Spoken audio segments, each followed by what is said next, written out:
mindlessly scroll away through stories that you're not even going to remember in 10 seconds time. Reels for 8 hours just scrolling. Exactly. YouTube Shorts, Snapchat stories, all of Yeah. that. Most of it's pointless. I think some of it has its place though. 100%. Like say like you're going out, it's a memorable occasion. You want to put one or two things on your Instagram or Snapchat story to remember it, to commemorate it, to let others know I've done so and so, and this was a really fun time. Yeah. If you're letting people know, that's fair. Yeah. I think also it's just like a self benefit as well, because like you post it and it's like to yourself, you have that memory of it. Obviously on Snapchat you can save it to memories, and you kind of Instagram you have your archives of your old stories. You can save it. Like, and you can just when you're younger, obviously memories is the most important things, and you can just look back in the past and just indulge in it and have. As long as you're not spending too much time trying to create the memory. Yeah, if you're spontaneous with the memories and he's like, oh, I'm having a good time here, like maybe we like take a quick photo. If you spend like 10 minutes trying to get the perfect photo, the perfect angle, you're not living in the moment. You're just trying too hard to get the memory without doing something memorable. It's like on Instagram you have these girls that take how many photos and they only post one. It's like 90% of the festival Snapchat stories. Oh yeah, 100%. People will just go there, you know, having a vape, recording themselves, trying to look as good as they can. For what purpose? Nothing. It serves no purpose. Yeah, exactly. You're not doing it for the memories, are you? You're doing it for the sake of just doing it. You're doing it because it's the cool thing to do, the trendy thing to do, because you want people to look at your social media and go, wow, this person's cool. They've gone to so-and-so club, or they've gone to Reading. Or they just want attention. Exactly. Yeah, it's all for that purpose. This might be controversial, but could you not just look at your memories in your gallery? 100% you could. Yeah.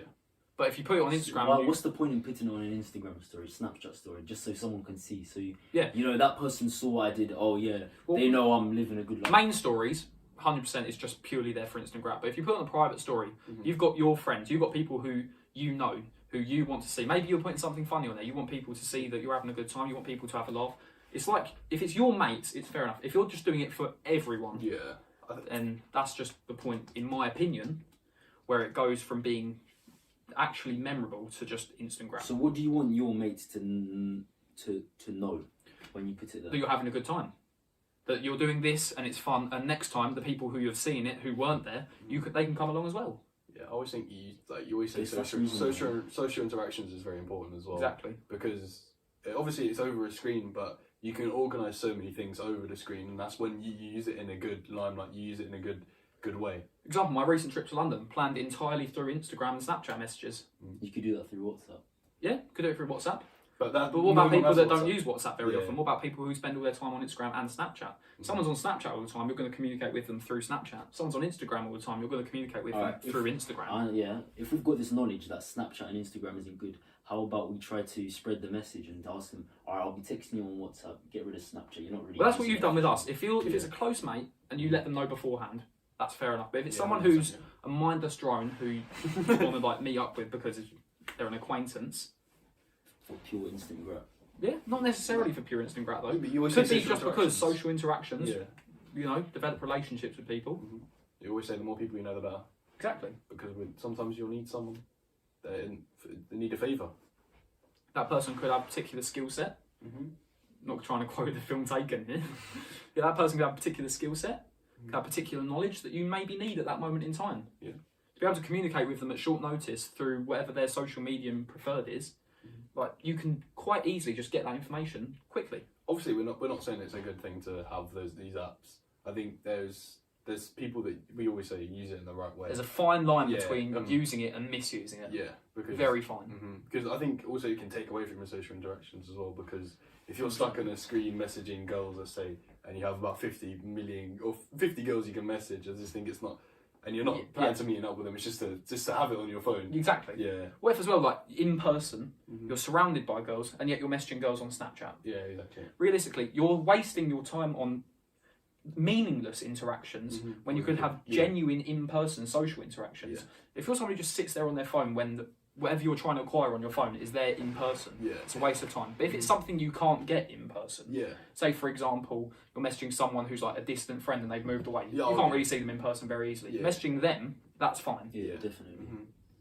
Like say for example, like you were sitting near me on the bus, and I start sending you stuff on Instagram rather than showing it to you on my phone. Like I could show it to you on my phone quite easily, but I'm messaging it to you anyway. That's bad because that's minimising the social interaction, not trying to optimise it. Social. Yeah. Exactly.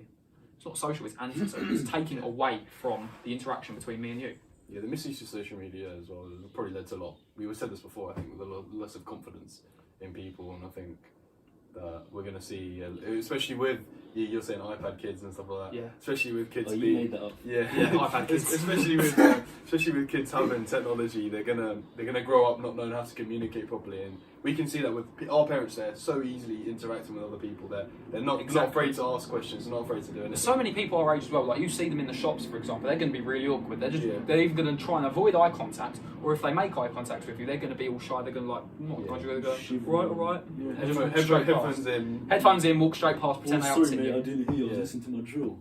Exactly. No conversation with like the people in the thing, because we thrive off social interaction. You always say that, and like especially with if you go into a shop, you can talk to someone you haven't spoken to in ages, or Yeah. like a cashier or something like that. Exactly. I mean, I remember the highlight of when I used to go out with my nan, because my nan's basically like another parent to me. Yeah. When I used to go out with her all the time, one of the highlights of it was my interactions with like the staff at the bank when I went there. Oh, I remember you telling Yeah. The 3-year-old puller. Yeah, 3-year-old dropping loose game on the bank employees. Different story for a different time. You were 3-year-old. You were Yeah. 3 years old. Like 3 or 4 years old, going to the bank and actually talking to people. Like I say, if you don't have parents who promote that interaction, if you have parents who let you be raised by a screen, you're not going to learn social interaction. And when you're at that young age, that's probably the best point to learn it. I honestly think I would be like the biggest introvert ever if I didn't have that social interaction when I was that age. I owe Yes. all of that to my grandparents. Especially as you absorb so much when you're information about your surrounding environment when you're young. Yeah. Yeah. Oh, that's mad. Like if you don't have that interaction at a young age, you won't be able to develop it properly. Fair enough, there's examples of exceptions. Yeah, obviously. There's people There'll who- always be exceptions. Exactly. Maybe there's people whose parents didn't let them leave the house at all, but Oh yeah. they still develop social interactions through school, for example. Yeah. Or there's people who are Yeah. homeschooled, didn't have that school interaction, Yeah. but like they go out and they just speak to people anyway. Obviously, there's exceptions, but in general, I'd say 9 times out of 10, you need that social interaction at a young age, Yeah. or you won't develop it properly at all. No matter how bad we think school is or how bad it's portrayed, I still think it's good for building relationships and building long-term relationships. But is it though? Because so many people, like, yeah, not necessarily in our year, Yeah. although there is definitely people Oh, like that in our year, but all through the school years, there's always been those people who will not speak. I'm sure you can testify to this, Dave. There's people who will not speak to you. They will just sit their headphones in on their phone, being surrounded by people, Oh, mate, but I not know even what you're making talking any about. attempt Yeah. at social interaction. Oh, yeah. Yeah, just a couple of people just came to my Yeah. mind. But Like in We're not naming no, names. we're Not gonna naming name names. No here. names. No Here at names. 32 Clips, we are absolutely against naming names. Just But- drops the name. No, I can just. It's just. I think the people there's a lot of people at school. There's a hell of Yeah. a lot of people like If that. it is you, bro, put the phone down. Just say hello to someone. Yeah. There's got to be someone at school. Let's feel There's better. over 400 people in our year. There's got to be someone you can speak to and get on with and have something in common with that you can speak about. And if you don't have something in common with them, find out about their point of view. Yeah. Don't just stay single-minded. You've got to be open to things. Yeah. Oh,